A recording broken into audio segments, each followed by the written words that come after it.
Yo, what is up guys? Welcome back to another video, and in today's video I'm going to show you guys how to remove a hardware ID ban on most games. Now the reason why I'm saying most games is because there's games like Valorant where they have an advanced anti-cheat and it's able to detect the hardware ID change.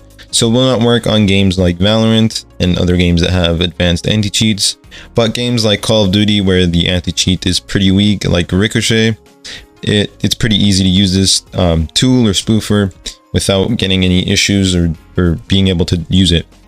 But before I get into this video, keep in mind you're using this at your own risk. There is possible issues leading to this, so it is for educational purposes. This video is completely for educational purposes, so do not attempt this at home. Now I'm gonna get right into the video. So as you can see here, I'm on an account that is banned. It's permanently banned, so hardware ID banned by Call of Duty. So I'm gonna go ahead and get rid of that, and I'm gonna show you exactly how to do that in the proper manner. So what I'm gonna do is I'm gonna stay logged into the banned account. As you can see here, I'm not gonna log out and log into a different account. Otherwise, this could possibly mess up this tutorial or whatever. But what I'm gonna do is, while I'm signed into the banned account, I'm gonna go ahead and close out or close the application that I'm using. So for example, BattleNet, I'm gonna go ahead and close that out. And then once you go ahead and close it, you can go ahead and launch up your the spoofer. I'm going to leave a link to the Discord server where you can find the spoofer. So go ahead and join the Discord server. Inside the spoofer folder, you'll see a spoofer, or I guess the .exe folder file. In here, which we're going to do is start off with the cleaner options. It's a very important thing. This is going to go ahead and clear out all the files that you're going to need. Sometimes Call of Duty makes temp files on your computer to like kind of detect it in the future. But if you're getting these errors, it's fine, you can ignore these aren't important. But once we're done with the cleaner, we can go ahead and close that tab out. We can go back to the spoofer. Now before we use the spoof all option, we're going to need to use the backup option.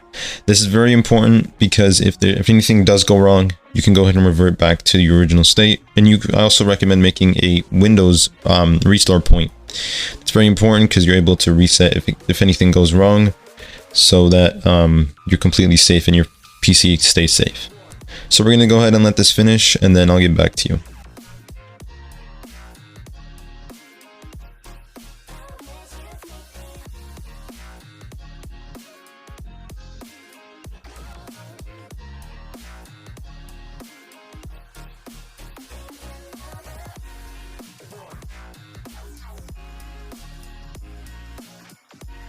So once it is done, you'll see there's a new folder called backup. Inside this folder, you'll see a file. This is going to be the file that you can use to revert back to the original state. But we're not going to go ahead and do that just because I'm going to show you guys how to deal with a hardware ID ban.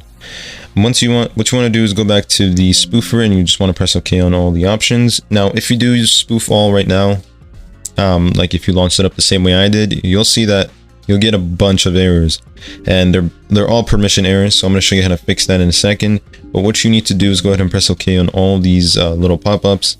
It's very important. That's how we're going to it's pretty much a press continue button. But what you want to do is go ahead and X out of the spoofer, right click the .exe file, click run as administrator, and press yes on the pop-up. And now we're able to use the spoof all option. Now you'll see all of these are successful, and we're able to press OK on all of them. And so what we're just going to do is let it do its thing and press OK on all the pop-ups when you're able to, because that's going to basically be the continue button, like I said earlier. So now what we need to do is wait for this to finish.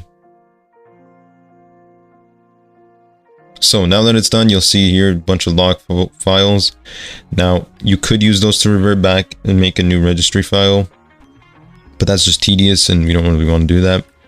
So now you can go ahead and close out the spoofer, and you want to go ahead and launch up your game. So I'm using BattleNet, so I'm just going to launch up BattleNet. Still the same banned account, and I'm going to show you right here. It's still the same banned account. I obviously have the name blurred out for obvious reasons. But now what you want to do is go ahead and log out of that account and log into a fresh account or a non-ban account.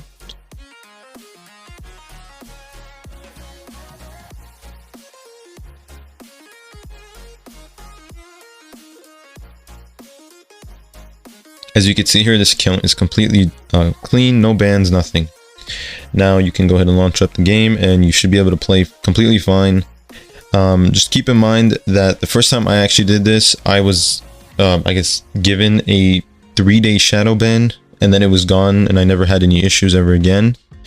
So it is possible that you do get a shadow ban, and shadow bans can last up to 14 days or 10 days, I believe. I'm not really able to confirm that or deny, but as you can see here, the game runs completely fine as if we're not banned. And we completely got rid of the hardware ID ban because we did change our hardware ID. So with all that being said, I hope you guys enjoyed this video. If you did, please be sure to drop a like and also hit the subscribe button, because we're going to be dropping more videos just like this one and even better. Also, don't forget to share the video, because more people want to see this, and people actually kind of need this, because lots of people are getting banned for no reason on this game, and you know, some people do want to still play. So with all that being said, remember to join the Discord server, and I'll see you guys in the next one.